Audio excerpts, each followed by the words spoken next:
ወንድ ልጆችን ለትልቅ ባለሀብቶች የሚሸጡ በስነ ስርዓት ይሸጣሉ። አንድ የሚገንዘብ ምንጫቸው ከቤተክርስቲያን ትንንሽ ዲያቆናትን ትንንሽ ልጆችን እየወሰዱ ለሽያጭ የሚያቀርቡ በጣም ይከፋል። ሰዎቹ ከክፋታቸው አንጻር ቤተክርስቲያን ውስጡ እንድትናክ ከመፈለጋቸው አንጻር ልጆቹን ሲያለማምዷቸው ቅድስተ ቅዱሳን ውስጥ ህፃናት ዲያቆናት አሉ አይደል?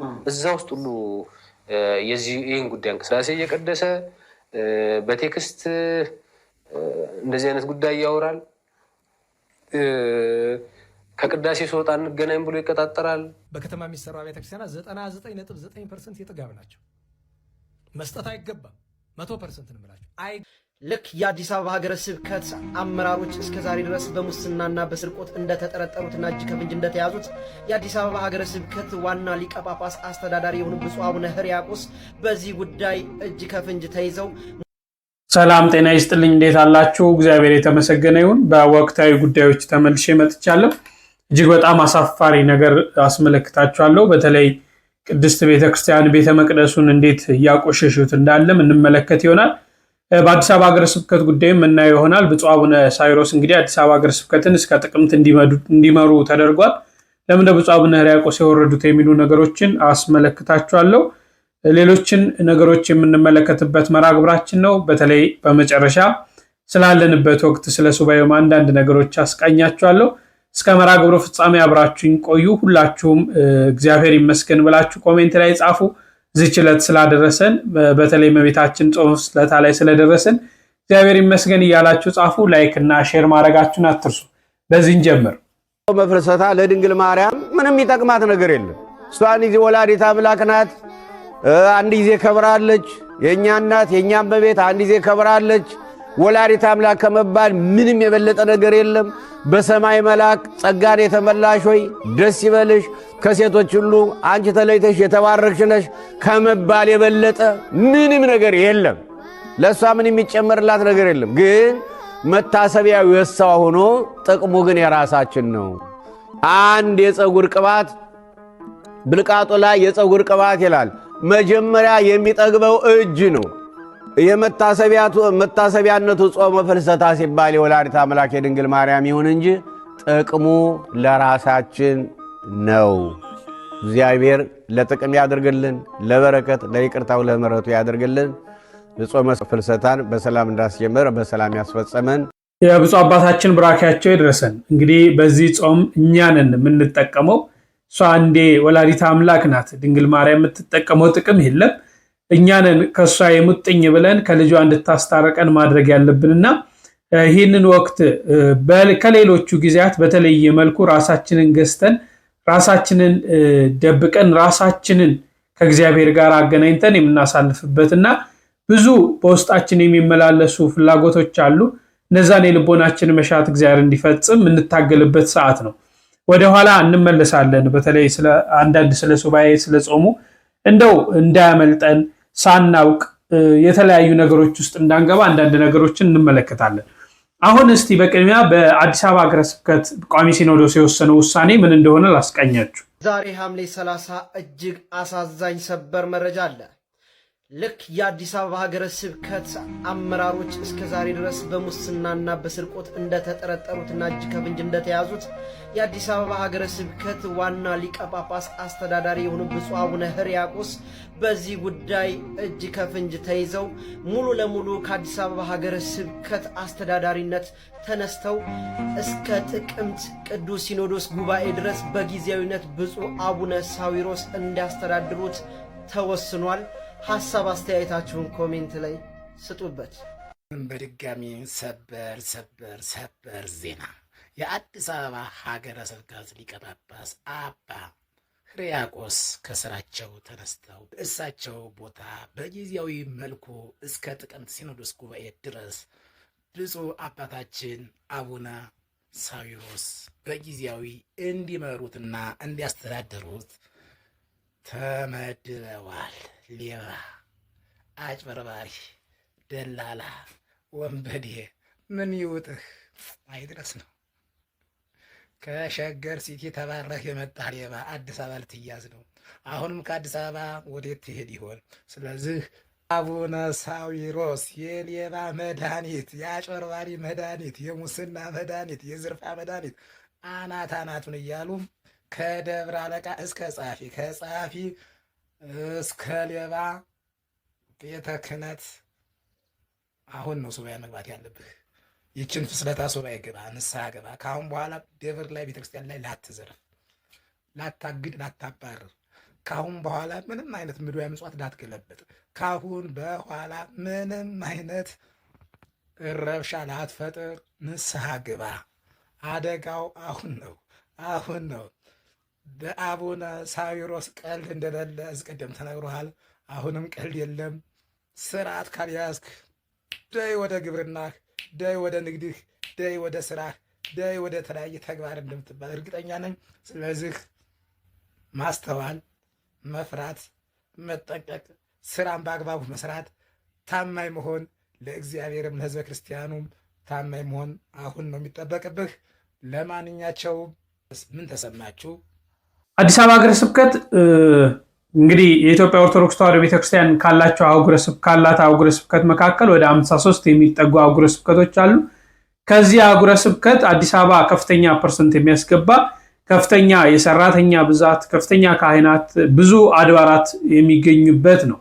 እንግዲህ በዚህ አዲስ አበባ ሀገረ ስብከት ሁልጊዜ በጣም ብልሹ አሰራሮች፣ ሰዎች ልክ እንደ ዕቃ እየተሸጡ ያለበት ቦታ ነው። ምንም የሚካድ አይደለም። ከፍተኛ ነገር፣ ከፍተኛ ወጪ፣ ዝውውር ለማድረግ ለመቀጠር ብዙዎች ሲያዝኑ፣ በርካቶች ሲያለቅሱ ነው የምንሰማው። እና እንግዲህ ቋሚ ሲኖዶስ ይህንን ተመልክቶ ውሳኔ ያሳልፏል። ይሄም ውሳኔ እንግዲህ ብፁዕ አቡነ ሕርያቆስ ገና አዲስ አበባ ሀገረ ስብከት ሊቀ ጳጳስ ሆነው እንዲመሩ ከተመደቡ 1 ዓመት ከ2 ወራቸው እንደዚህ አካባቢ ነው፣ ግንቦት ላይ ነው የተመደቡ።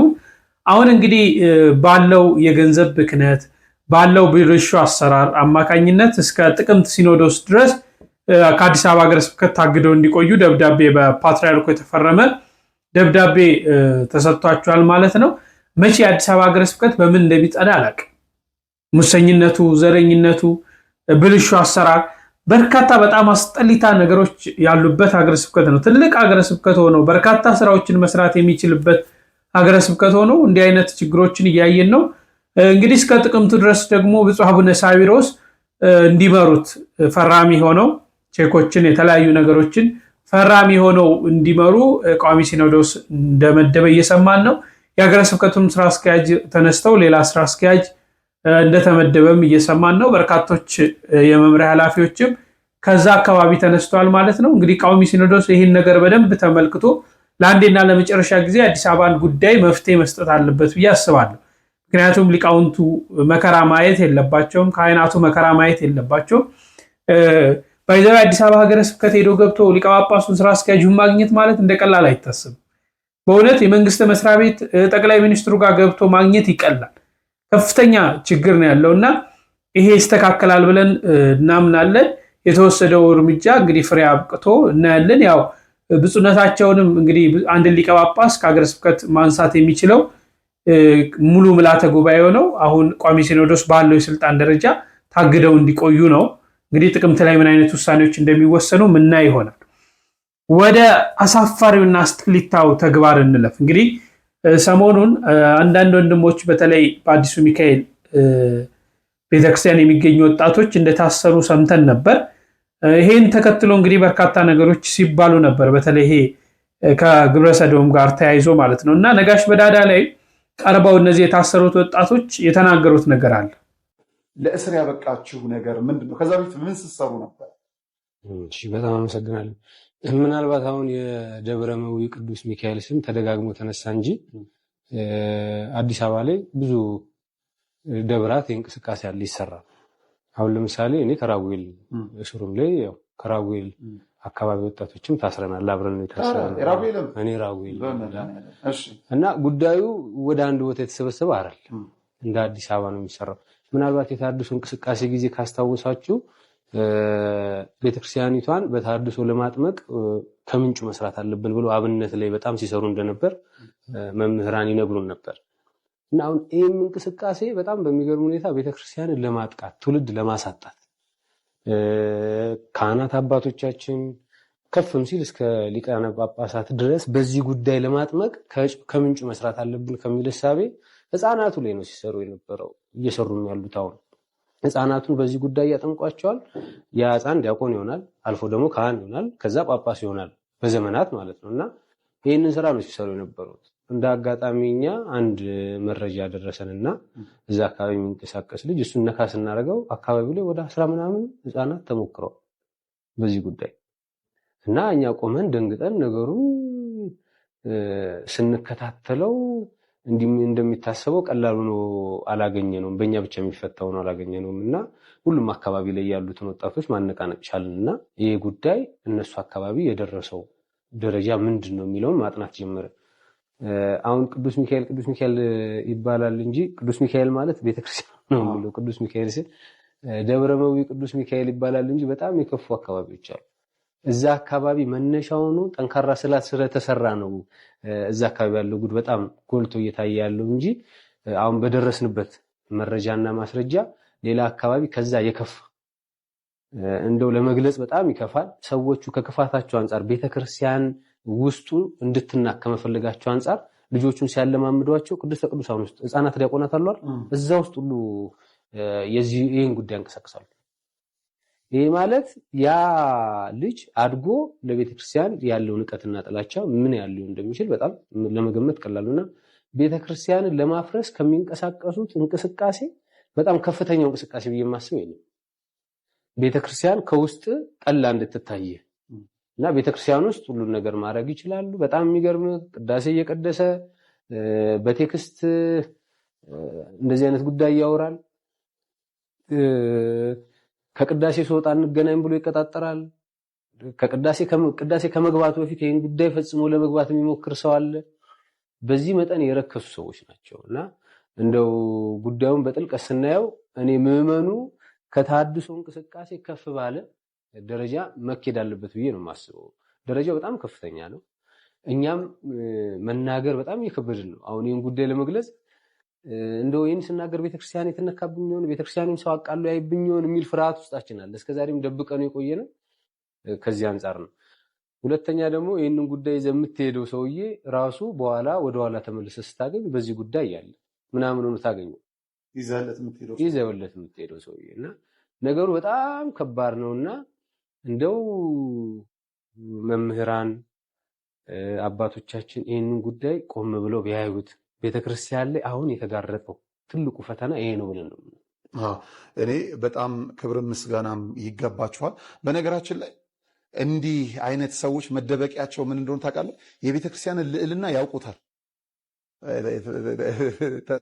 እጅግ በጣም አስጠሊታ ነው። እጅግ በጣም በዚህ ውስጥ መንግስት ትኩረት ሊሰጥ ይገባል ብዬ አስባለሁ።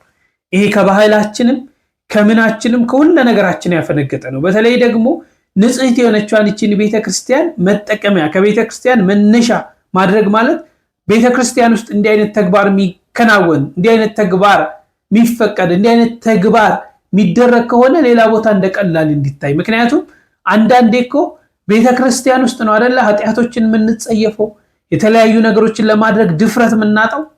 ቤተክርስቲያን ውስጥ ያ ድፍረት ከቤተክርስቲያን ከተጀመረ በውጭው በዓለማዊውማ እንደተፈለገ ቢኮን ራሱ ችግር የለውም የሚል ማንነትን ያመጣል።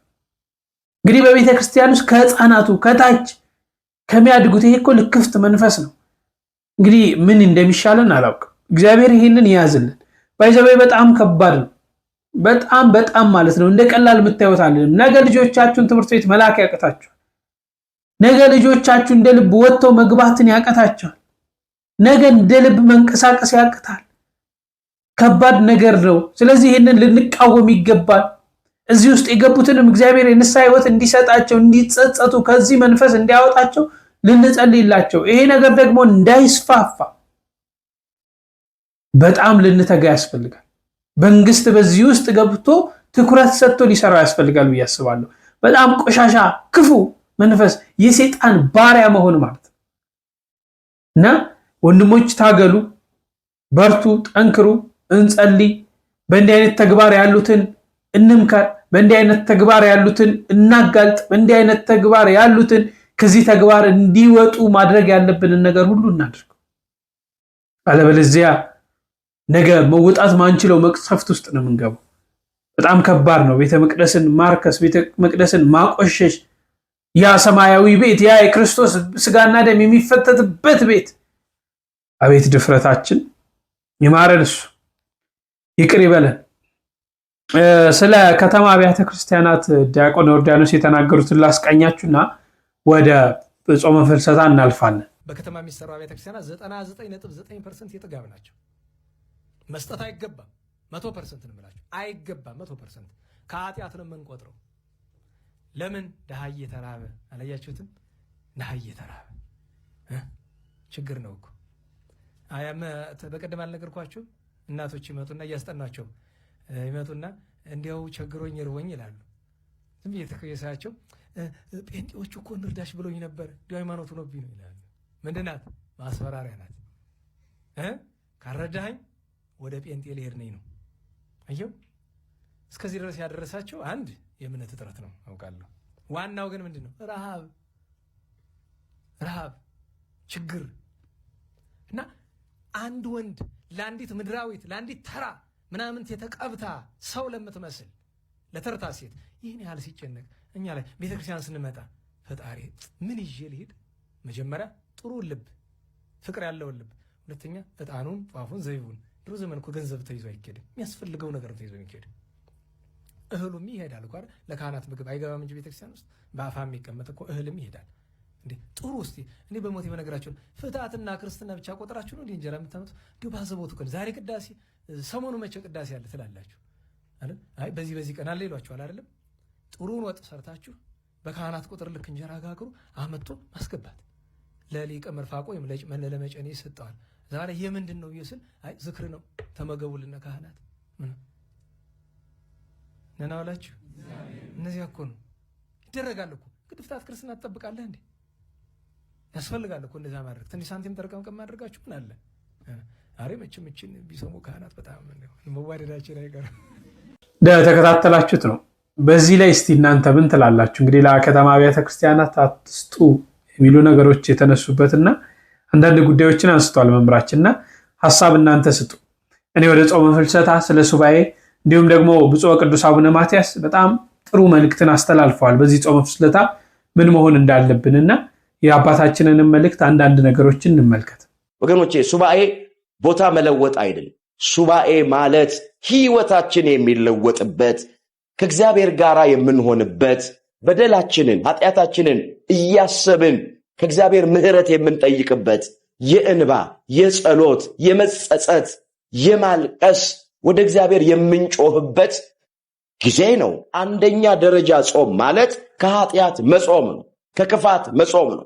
እግዚአብሔር ከማይከብርበት ህይወት ውስጥ መራቅ ነው። አንደበቱን ሳይገታ ልቡን እያሳተ እግዚአብሔርን አመልካለሁ የሚል ሰው የሱ አምልኮት ከንቱ ነው የሚለው። ወገኖቼ አይደለም ለመጾም ዝግጅት ላይ ሱባኤ ለመያዝ ዝግጅት ላይ ሆነን ይቅርና በክርስትና ህይወታችን ውስጥ ስንኖር የሚቀድመው ነገር በይቅርታ መመላለስ፣ ይቅር ባይ ልንሆን ይገባል። ይቅር ስንል ይቅር እንባላለን። ወገኖቼ ይቅርታ እኮ ከሃይማኖት ረገድ ብቻ ሳይሆን ከጤናማ አኳያ ሳይንሱ እንደሚናገረን ይቅርታ የሚያደርጉ ሰዎች ይቅርታ ከማያደርጉ ሰዎች ይልቅ እድሜያቸው ረጅም ነው፣ የተሟላ ጤንነት አላቸው። ልባቸው ውስጥ ቂም በቀል ያላባቸው ሰዎች የተለያዩ ደዌያት ይጠቃል፣ በተለያዩ በሽታ ይያዛል። እንቅልፍ የላቸውም፣ ሰላም የላቸውም፣ ደስታ የላቸውም።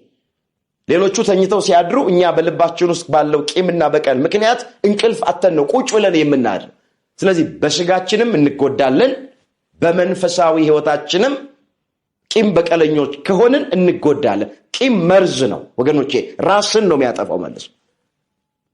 አምላካችን እግዚአብሔር ከልባችን ውስጥ ያለውን ቂም በቀል አውጥቶ በቸርነቱ ይጣልልን። የይቅርታ ልብ ለሁላችንም መድኃኔዓለም በቸርነቱ የተወደዳችሁ የመንፈስ ቅዱስ ልጆቻችን ምእመናንና ምእመናት ከነሐሴ 1 ቀን ጀምሮ ለ15 ቀናት የምንጾመው የጾመ ማርያም መነሻ ምክንያቱ የእግዚአብሔር ትእዛዝና ፍቅር ነው።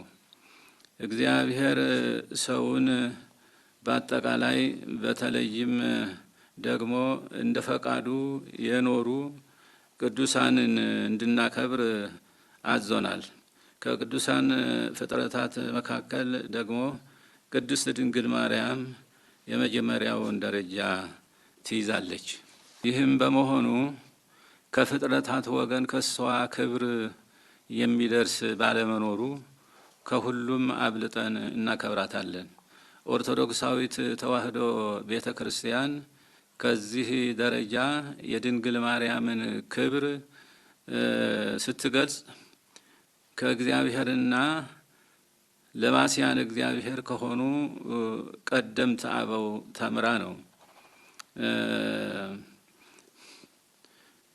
በአራተኛው መቶ ክፍለ ዘመን የነበረው የታወቀው ቅዱስና ዓለም አቀፋዊ አባት ቅዱስ ኤፍሬም የድንግል ማርያምን ክብር ቅድስናና ልዕልና ሲናገር ይእቲ ተአቢ እምኪሩቤል ወትፈለፍል እምሱራፌል እስመ ኮነት ታቦተ ለአሐዱ ዘእም ቅድስት ሥላሴ። እሷ ከኪሩቤል ትበልጣለች፣ ከሱራፌልም ትልቃለች። ከቅድስት ሥላሴ አንዱ ለሆነው ታቦት ወይም ማደሪያ ሆናለችና በማለት አስተምሮናል። በመሆኑም ለእሷ መታሰቢያ በሆነው በዚህ ጾመ ድንግል ማርያምን በዚህ ደረጃ ስናከብር ትእዛዙን እንጠብቃለን። ትእዛዙን በመጠበቃችን ደግሞ እሱን መውደዳችንን እናረጋግጣለን። እኛ ድንግል ማርያምን እንድንወዳት እናታችሁ ብሎ እንዳዘዘ እሷም ልትወደን ልጆችሽ ተብላ ታዛለችና ለእኛ ትጸልያለች። በጸሎቷም ከመከራ ትታደገናለች። በአጠቃላይ በእግዚአብሔር በቅዱሳንና በእኛ መካከል ያለው ግንኙነት በዚህ ትእዛዝና ፍቅር በትዕይንተ ዓለም ባለች ቤተ ክርስቲያን ዘንድ የተሳሰረ ነው። ስለሆነም በዚህ የጾም ፍልሰታ ለማርያም ሱባኤ የተራቡትን በመመገብ የታረዙትን በማልበስ የተጣሉትን በማስታረቅ የታመሙትንና የታሰሩትን በመጠየቅ ቅዱስ ቁርባንን በመቀበልና ለኃጢአታችን የንስሐ ስርየት በመለመን ሱባኤውን ልናሳልፍ ይገባል። መጨረሻም ከሀገራችንም ሆነ በዓለም ዙሪያ ከባድ ስጋት የሆነው የፍጥረት አውዳሚ ጦርነትን በመለኮታዊ ጥበቡና ስልጣኑ እንዲያስቆምልን በቅን ልቡና በትሁት ሰብእና ሆነን እግዚአብሔርን በዚህ ሱባኤ እንድንጠይቀው አደራ ጭምር አባታዊ መልእክታችንን በእግዚአብሔር ስም እናስተላልፋለን። እግዚአብሔር የተባረከና የተቀደሰ መዋዕለ ጾም ያደርግልን። እግዚአብሔር ኢትዮጵያንና ሕዝቦቿን ይባርክ። ወስብሐት ለእግዚአብሔር አሜን። ነሐሴ 1 ቀን 2018 ዓመተ ምህረት አዲስ አበባ ኢትዮጵያ። ጾም ለሚሽር ሰው የትም ዓለም አይመቸውም። ዓለም ሁሉ ለሱ እሾህ ትሆንበታለች። የትም ተቀምጦ ተመችቶት አይቀመጥም፣ ተመችቶት አይተኛም፣ ተመችቶት አይውልም፣ ተመችቶት አያድርም ማለት ነው። ስለዚህ የነካ ሁሉ እሾህ የሚሆንበት የትም ሂዶ ተሰዶ የሚመጣ ማለት ነው። ስለዚህ ምድር እሾህ ታብቅልብ ማለት መሬት አትመችህ ማለት ነው።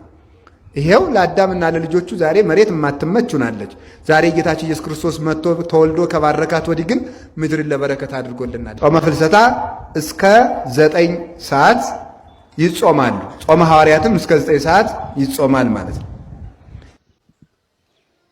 በስመ አብ ወወልድ ወመንፈስ ቅዱስ አሃዱ አምላክ አንድ አምላክ በሆነ በአብ በወልድ በመንፈስ ቅዱስ ስም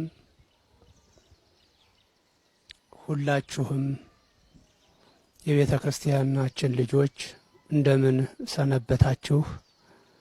አምላካችን እግዚአብሔር በእድሜያችን ላይ የንስሐ እድሜ በመጨመር እንኳን ለጾመ ፍልሰታ አደረሰን አደረሳችሁ። ጾመ ፍልሰታ ከሰባቱ የቤተ ክርስቲያናችን የአዋጅ አጽዋማት መካከል አንዱ ነው። ክርስቲያኖች የስጋን የነፍስን ችግር የሚፈቱበት ጥበብ ጉልበት ነው ጾም ማለት። የቃሉ ትርጉም እንደምናውቀው ጾም ማለት መተው፣ መለየት፣ መከልከል የሚል ነው። መተው፣ መለየት፣ መከልከል ነው ስንል ምንን መተው ነው? ከምን መከልከልና መለየት ነው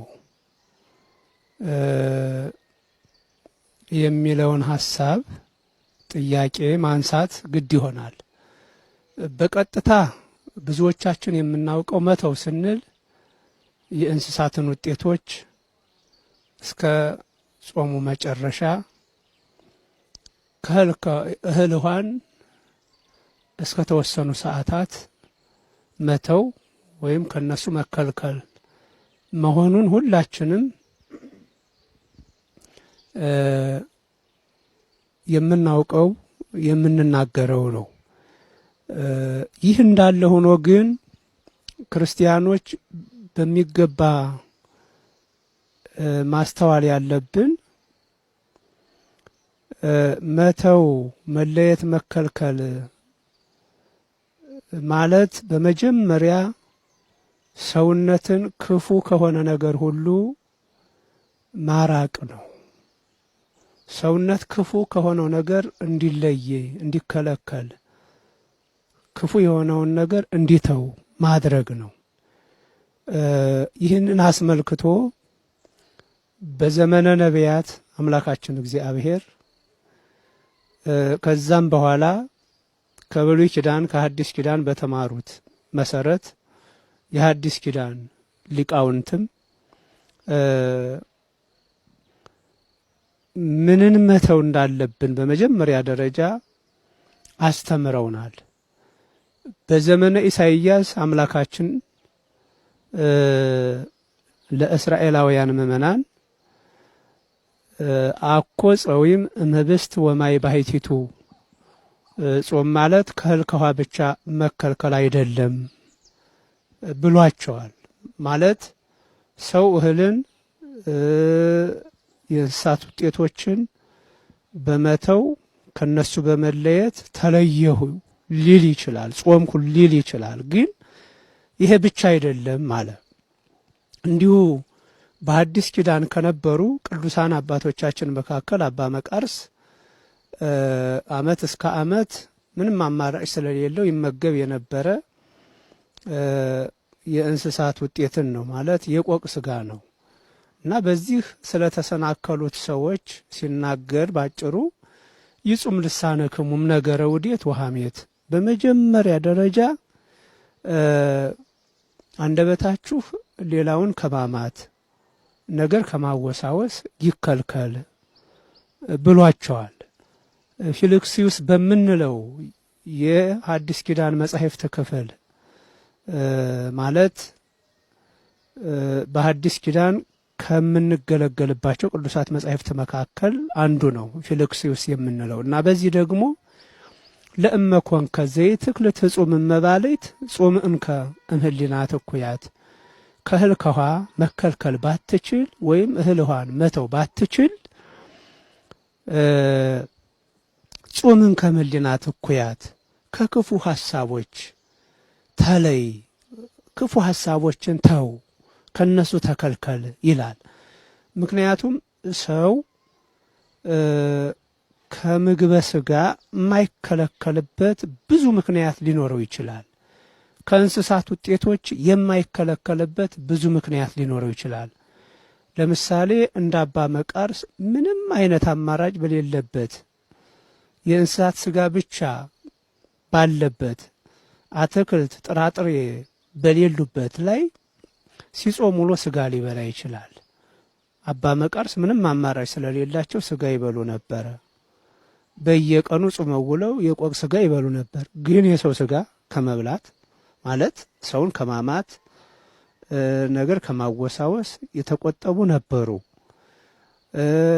በዘመናችንም ቢሆን በተለያዩ ደሴቶች ያሉ ክርስቲያኖች አዝሪቱ፣ አትክልቱ ምኑ ከሌላቸው አሳ ብቻ ከሆነ አሳ እየበሉ ሊጾሙ ይችላሉ። በህመም ላይ ያሉ ወገኖቻችን እንደየህመም ደረጃው የህመም ደረጃቸው በሚፈቅደው ልክ ጠዋት ዳቦ በሻይ በልተው መድኃኒት የሚወስዱ ሊኖሩ ይችላሉ። የህመማቸው ሁኔታ ከባድ በመሆኑ ደግሞ የእንስሳት ውጤቶችን ተመግበው መድኃኒት የሚወስዱ ይኖራሉ። ይፈቀዳልም ይሄ። በዚህ ምክንያት ከእንስሳት ውጤቶችም ከእህል ከውሃም መከልከል ባትችል ማለቱ ነው። ባትችል ሐሳብ አይምሮህ ግን ህዋሳት ግን ከክፉ ነገር ሊለዩ ይገባል አለ። ልብ ብለን አሁን ሁላችንም ልናስተውለው የሚገባው ይሄን ክፍል ነው።